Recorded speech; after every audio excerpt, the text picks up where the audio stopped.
So we want to create the first knot that will start everything, and it's called the slip knot.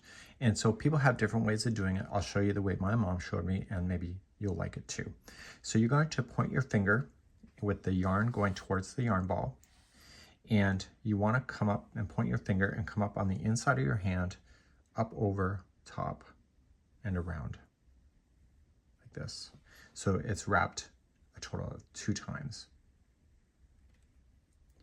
Okay, so point, come on the inside of your hand and wrap twice. Open up your hand and just hold the 2 strands like that.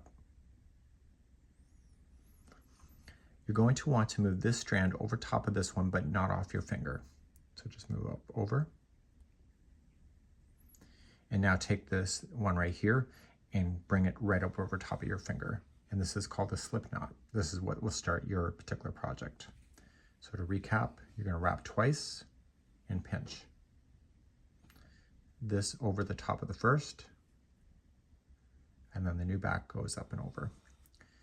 And you can either just remove your finger or you can slide in your Afghan hook just like that.